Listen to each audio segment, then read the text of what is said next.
So today is an extremely special day. I am so honored to be here with Michelle Chiantera with Aludo. Michelle, thank you so much for taking the time out of your busy schedule. I'm super excited to be here. Thanks so much for having me. Of course. And you have so much knowledge to share on this very, very important and timely topic. But before we jump in, I was wondering if you could tell us a little bit about your story. In other words, as a younger person or even as a child, was there something that inspired you to greatness, or maybe something that was really challenging and that you decided from an early age just to, ascend because of it? Yeah, just to dig a little bit into my personal life. I'm actually the first of my immediate family members to go to college. I'm the oldest of two. I have a younger brother, 2 years, and then of course my mom and dad.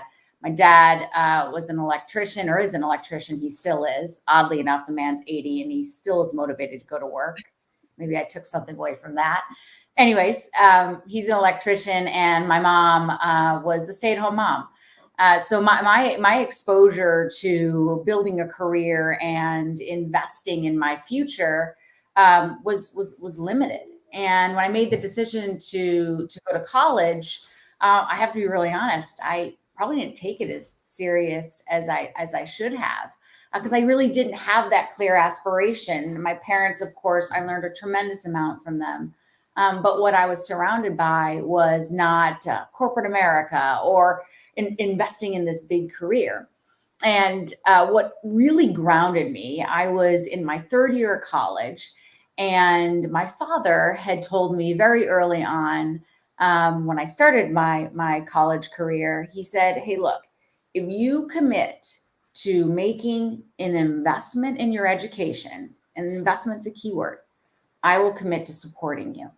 And what he meant my investment is that I would show return. So ultimately, I would deliver on my grades. So every semester, I had to show him my grades, and that would be my opportunity to get invested in. And it was my third year. I didn't take college as serious as I should have. And I had to go deliver some bad news to my dad. And my grades were well below par. And basically, there really wasn't a conversation. He took a piece of paper, he wrote down an 800 number, he slid it across the table, and he said, "You don't want to invest in yourself, I'm not going to invest in you." And from that moment in time, it was like whiplash, right? Financially whiplash, of course, because I was in my early 20s and not really able to pay for my college, but I had financial aid. And that really carried with me as I moved through my career. So, what I reflect on in that given moment is, in order for me to get an investment, I need to make an investment. So whether it is an opportunity for me to get some training as a part of my work experience, or to get exposure, or to be on a special project, I always remember that moment, because if I don't demonstrate the ability to invest in myself, I'm not going to be able to demonstrate the ability to invest in that specific initiative. So that's carried with me, and it's something that I constantly reflect on, because I do believe that companies look for employees that want to make an investment in themselves to only better who they are in their respective role or their job. So I am so glad that you brought that up, because a lot of times things that evoke emotion in us really get imprinted in our memory. And I Right. imagine when that paper slid across the table, it evoked a little emotion. Just a bit. Yeah. Panic and emotion. Yeah. And also sometimes the things that we fear the most or that we think are the most horrible end up, I would imagine in hindsight, you're almost grateful, or you are grateful that that happened.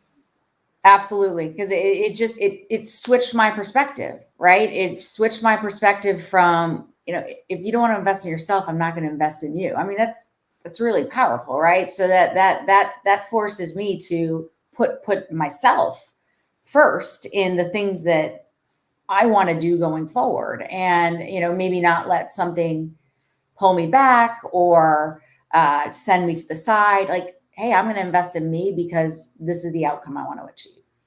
Yeah, and it seems like too, you probably walk the walk and communicate that to your teams and so forth, and also it resonates too from a coaching perspective.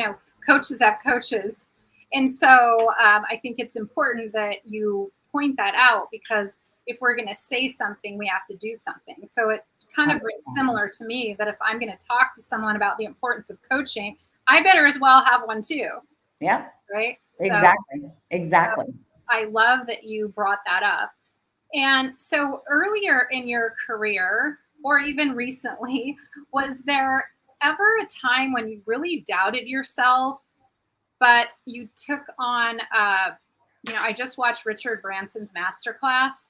And so I have to say, I love his motto, but you decided to screw it, let's do it. But when your head was just saying, I don't know, I'm not really sure.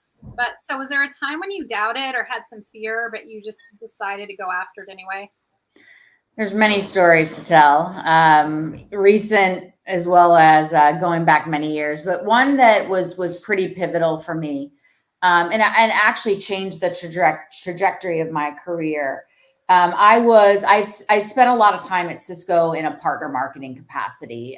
Tremendous amount of passion around that function of marketing, and I knew in the back of my mind that I aspired to move into leadership positions and ultimately play a role in leading a entire partner marketing function.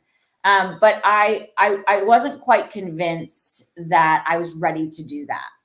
And luckily, I had a really amazing leader at that time. And she kind of knew that that was the direction I was looking in. But she also knew that she needed to get me uncomfortable and get me learning new aspects of partner marketing so I'd be ready for that role. And she came to me. We had some attrition on the team. She came to me and said, hey, look, I want you to get to know a couple of the new routes to market that are going to be critical to the growth trajectory of Cisco. And she named the two routes to market, Cheryl. And I was like, I had to literally Google it. I was like, ISV, oh, independent software vendor. What do they do? And she was like, that's exactly what you're going to go figure out. I was like, no, hold on a minute. You got to explain this to me. Like, what do they do? Why are they important? And she's like, this is the point. I was terrified because she was going to then turn me over to the sales leader that was running that business. And that sales leader and I were going to have a conversation to see if I was a good fit. So I literally probably had 2 hours to get my head around what this was. And let's be real, like that's not enough to get yourself fully educated. And I was horrified. I mean, I was literally, and I'm like one of those people that I prepare for conversations that I'm going to have. And this time I did not get a chance to do that. I got to do maybe 30 minutes of a Google search and maybe a quick conversation with somebody that might know something more than I do. And I got on the phone with this particular sales leader, and like in this state of like, I got to prove myself, I started literally regurgitating what I read on Wikipedia. And she was like, whoa, hold on, slow down. I want to talk a little bit about your approach and how you're going to think about doing marketing with these types of partners and some of the things that you've seen as a success that we could potentially scale. And where have you had blockers or obstacles that you've had to overcome? And I was like suddenly this sort of weight just kind of came off of me. And I was like, okay, this is like familiar talk. And I started speaking about everything that she had referenced. And, in the end, she was like, look, I knew going into it that you didn't know everything, but I wanted to just see what capacity you have. I wanted to see, obviously, the capability that you have to offer because you've been in this function, but, are you able to think differently? And, from that, my learning from that moment is I don't have to know every single thing. I just need to know what it is that particular audience is looking for and to accommodate that. And if I would have just spent a few minutes digging into, hey, what's the sales leader going to ask me, or what are they looking to think about as it relates to this role, I could have avoided all that panic and probably delivered on a message that she was looking for. But I had to go through that because ultimately, in the end, I learned something. And I think that's where, when you have fear, like overcoming that fear and acknowledging what you learned out of it that you can carry forward, is the best experience. It sucks when you're in the middle of it and it's really uncomfortable. But when you get over that hump, it's definitely something that you carry forward and learn from. Yeah, 100%. And I want to really spotlight something that you said that's so important. And it's apropos to what we're going to be talking about in terms of nurturing our future leaders in tech, or emerging leaders, excuse me. And that is really maybe thinking about how, like, the possibility of transferring skills. So, in other words, sometimes people see things in us that we don't see in ourselves. And so, you had a very short window of time to try and squeeze as much stuff as you could about this thing, but in reality, you didn't need to know all about it, and so probably it might have been better to build up your confidence and think about your 100%. strengths and what you do bring to the table, because most things we can learn. And I at least from what I've seen from working with many global teams, is that men are good at this. Very good. They're like, I'll be amazing. I'll be amazing. This is what I know I'm good at, and I'll learn the rest. But, because of, and I've done some research on why this happens, and a lot of it has to do with some cultural indoctrinations and some other things. Women, we've got to, we're box checkers. And so what you said is, really important, and to just be open and to broaden your vision and be in touch with what you love and what you're good at, and then assume that you're up to the task. I agree 100%. And I'll just fast forward where that experience applied to something recent. So I made the decision to leave Cisco a year and a half ago. I'd been at Cisco for 21 years, and I wanted to go to a software company. I wanted to go to a SaaS company because that's where technology was headed. I could have spent all my time talking to myself about, I don't have SaaS experience. Cisco doesn't predominantly sell software. I know everything about hardware. I mean, I flipped the narrative. Like, what does SaaS company want from me? Right? What is it that I experienced or skills that I have that they would need? And that took a lot of the pressure off. I could have gone straight to that, stick my head in the sand and like try to figure it all out, but not end up figuring anything out. So it's a big lesson learned when you go through an experience like that. And it's like you come out going, I just put all that pressure on myself. No one Yeah. was putting that pressure on me. Yeah, 100%. And the message too that I get to that I take out of this, that I hope for everybody's listening would get out of it too, is that you get to decide. And I've written so many articles, but decide, side obviously means that awful thing. It's death, right? CID, it's just the root word. And D means of. And so decide literally means death of any other option. And so you just decide, and you don't have a plan B, and you figure it out. So I really love that you brought that up and that you really went for it. And I appreciate your transparency, because it's not always easy to talk about, No. but it's so powerful. Absolutely. And so has there, on kind of the flip side of that, a lot of times success isn't a straight shot from A to B, whether you're a woman in tech, whether you're an athlete, whether they're just kind of in life in general. So in your career, has there ever been a time when something's gone sideways and you've needed to get up and dust off? And can you share how you recovered? Gosh, what story do I pick? I'll share most recent. I'll go back to this career transition that I recently made. I was really clear with myself on what I wanted to get out of the next 5, 10, 15 years of my career. I knew I wanted to be a CMO. I knew I wanted to stay in tech. And I knew that I wanted to be in a place where I could make impact and see a growth trajectory. And I really believed that was at Cisco. You don't stay at a company 21 years. So as I started to continue to ascend in the company, I started to realize that, the next step might not be an option for me. The next step would be go be a CMO at Cisco, and that might not be an option for me. I live in New York, and I am pretty grounded here for personal reasons. And I also knew that Cisco was going through a massive transformation as a company, and the importance of bringing in people with particular mindset, I recognized and acknowledged. And as I was as I was celebrating my 20th year, I kind of reflected and said, am I going to get what I want? If I look at those 3 North Stars, am I going to get what I want? And I made the decision to take it into my own hands. And by the way, I love Cisco. I am grateful for everything that company has done for me and how it shaped me for who I am. But I knew I had to make a move. And that was probably one of the hardest decisions that I ever had to make. My ego played into it, of course, right?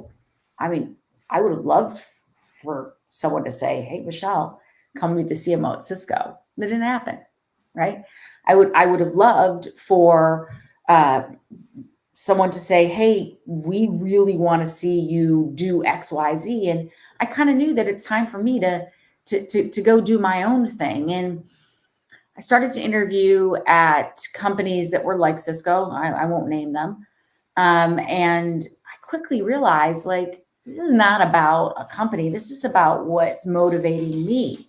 And I realized that I wanted to make a pretty drastic swing. And I could see myself being in a company that was much smaller.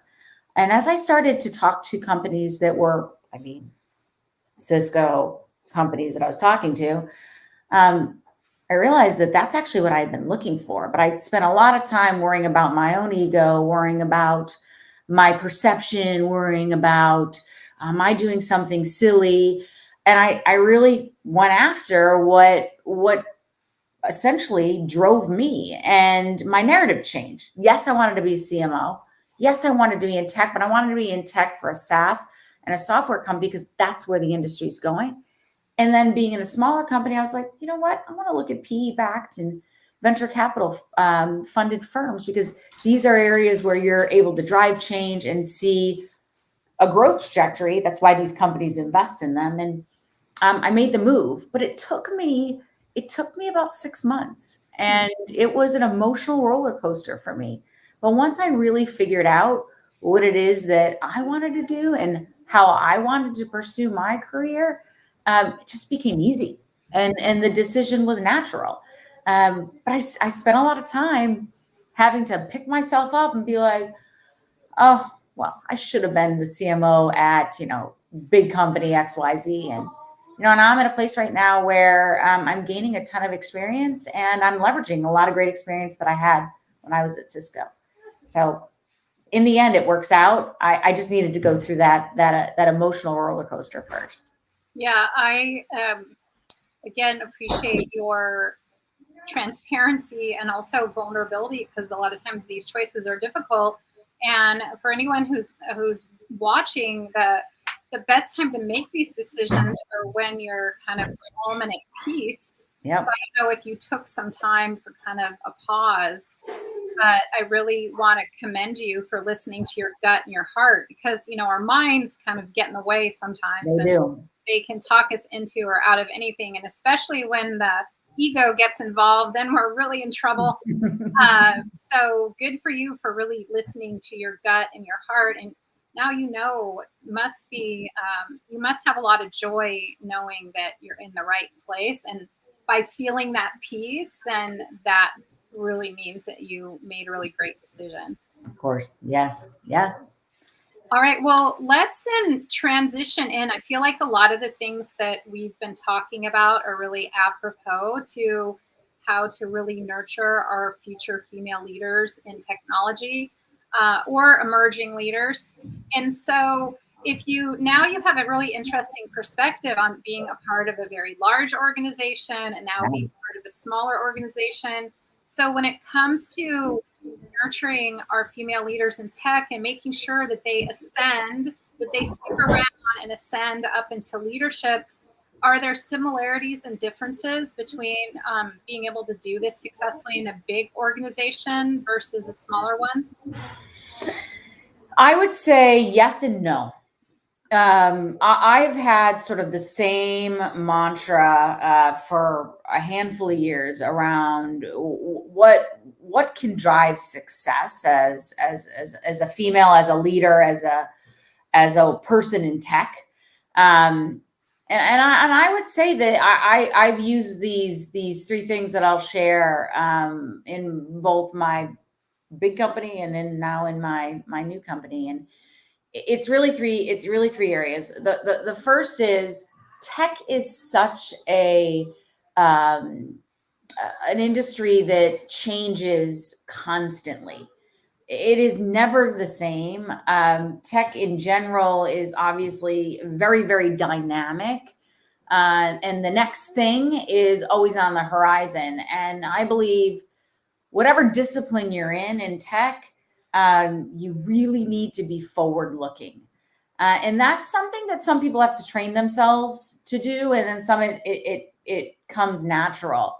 I spend very little time looking back other than to benchmark, because I know tomorrow I'll make a decision and I'm probably going to have to re-evaluate that decision in a short period of time. Having that forward-looking mindset really resonates when you're in the tech industry, just because of the nature of technology in itself. The second thing that I would say that is incredibly relevant is relationships. Relationships, and I'm going to say the word networking, but I view networking in a very different way. It's not what it was where you go to a cocktail party and you have a conversation. Networking happens organically. It's constantly happening, right? You're networking with people internally. You're networking as you're engaging with your vendors, or if you have an indirect selling model, your partners. And I've found that networking and relationship building is critical to move with agility. In the end, you're never going to get consensus across the board. We're human beings. We are intended to disagree. But as you start to build alliances and followership through networking and relationship building, this really helps you to drive forward your organization's agenda. What do I mean by that? If I'm going to go and ask our finance group to give me an investment in XYZ marketing initiative, I'm far better off to go hand in hand with my engineering lead, who, by the way, has just built all the features and benefits around a product that he or she needs to go monetize, because that investment needs to see a return. I'm more likely to be listened to, and I'm more likely to succeed. So building those alliances, building that followership so you can move with agility, it's all foundational to relationships. So I don't underestimate that. And it's not something you do, it's something you're always doing. I'll have conversations with people that I'm coaching or mentoring, and they'll be like, oh, I got to make sure I build a relationship with so-and-so. I'm going to send them a note to see if they'll meet with me and get to know me. It's like, no, that's not going to work. You got to add value, right? This is great advice, because I was at Cisco when this happened. And I swear I tell the story over and over because it's so relevant to what I'm saying here. I had this gentleman who was in product marketing, and he wanted a mentor. He knew that if he was to reach out to me as a mentor, he was going to need to capture my attention. So what he did is he figured out what was top of mind for me as it relates to, in that time I was leading America's field marketing, to delivering on my goals and driving outcomes for the company. And one of the areas was security. He was a security product marketing manager. He didn't call me and ask me to be his mentor. he called me and he said, "Hey, listen, Michelle, I know that security's top of mind for you.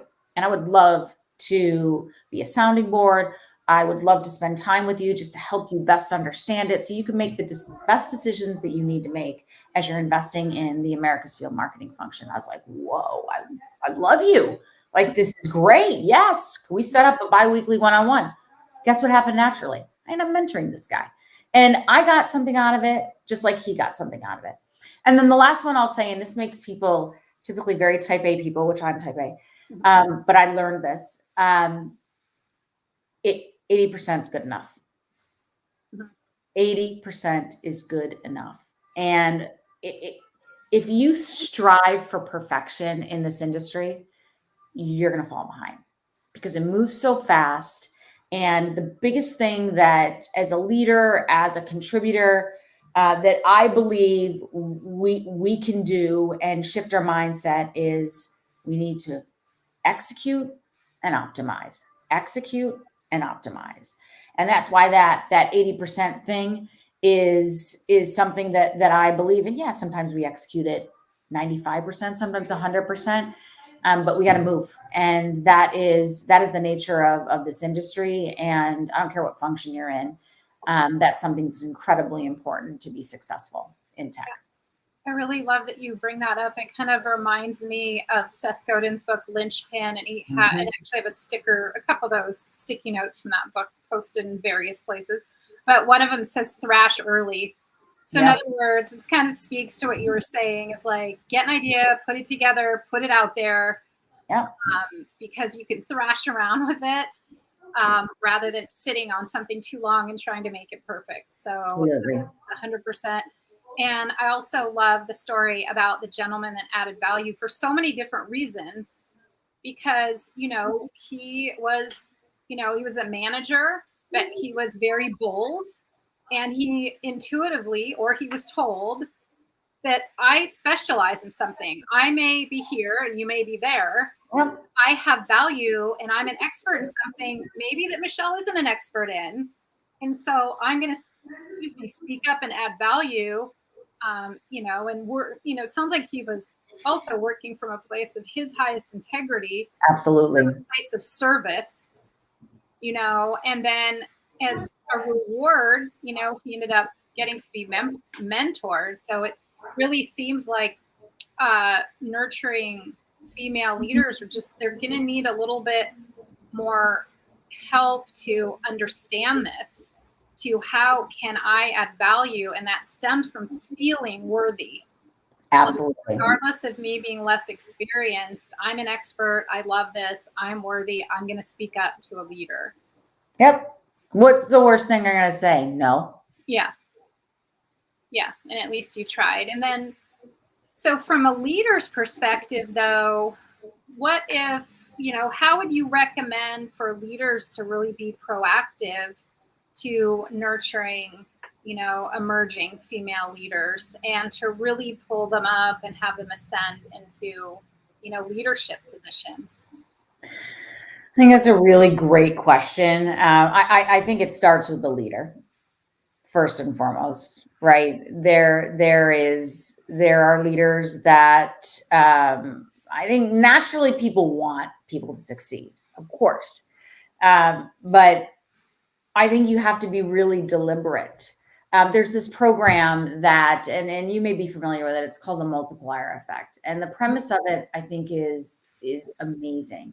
And basically, what it is you make this pledge to a diverse candidate and woman, fill in the blank, and you make a commitment to spending time with that person, to helping that person actually achieve their goals and their dreams. And that requires you to invest in levels that go beyond a 30-minute call on a monthly basis, right? It's helping that individual to, one, see themselves for what they can be. I think that's the start. And I often find women that I mentor that they don't see how they can make an impact. They tend to go toward this like, well, no, I don't know if I can do that, or I'm not sure that that's best for me. And I think the best leaders turn the mirror around and say, here's what I see in you, and help them pull that out. So that's one thing. The second thing is just give people a shot. I have this philosophy with my team, male and female. I predominantly have females because marketing tends to be more focused on females. But I I put them out into the wild. Like, hey, you go represent our organization and you get in front of this executive. I know you can do it. And just the fact that I tell them that, they're like, oh, great. And suddenly their confidence level goes from here to here. Like, she really, truly believes. And the last thing I'll say is, as a leader myself, I really look for what it is that their superpower. I look for, what are you so good at?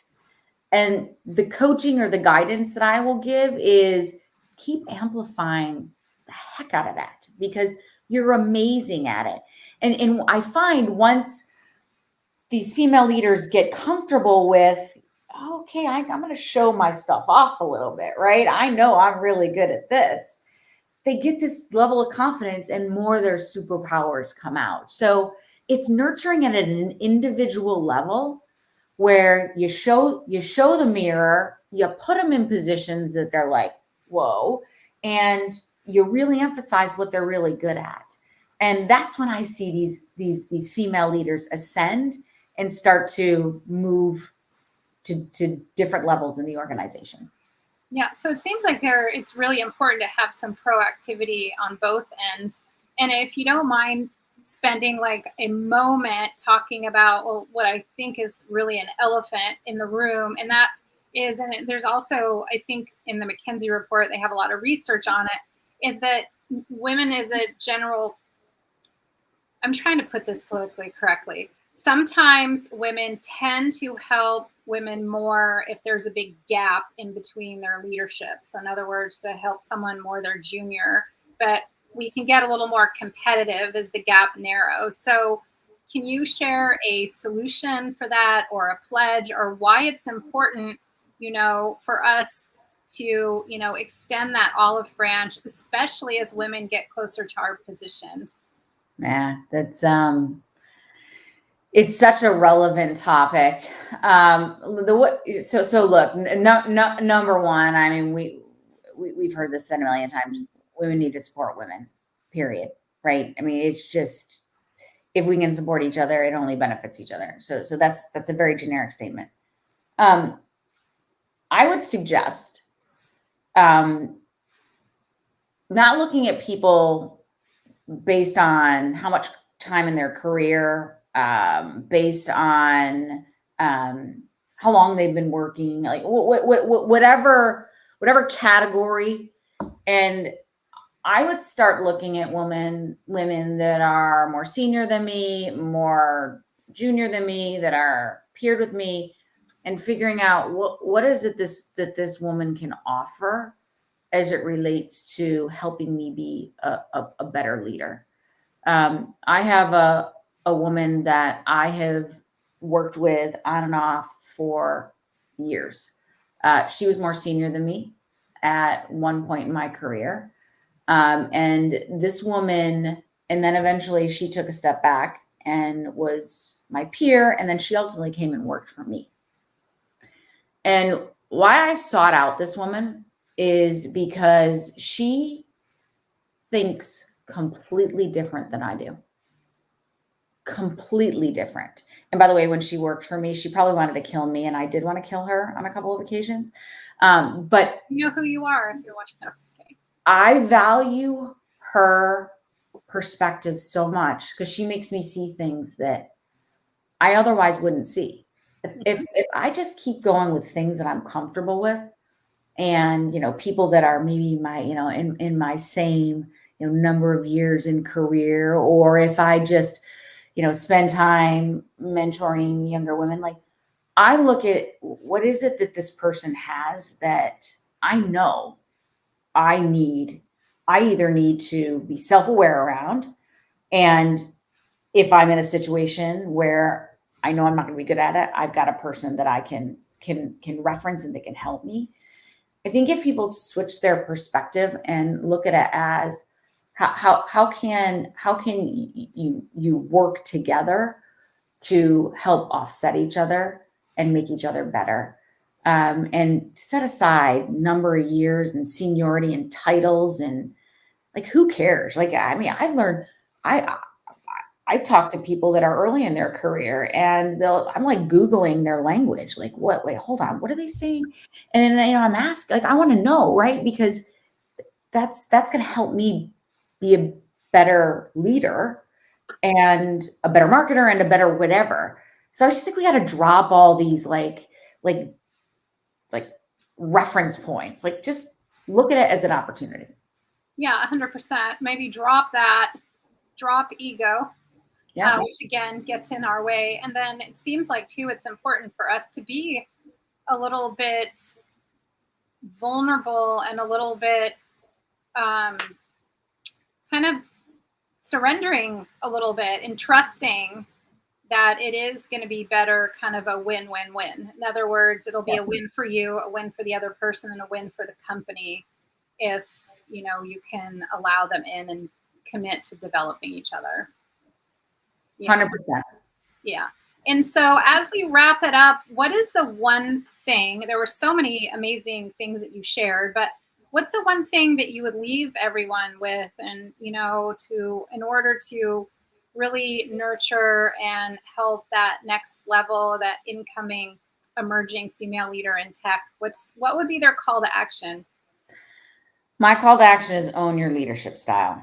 And what I mean by that, as wherever you're at in your career, you're going to learn what kind of leader you are. And I think the biggest mistake that men make is they try to be somebody that they're not.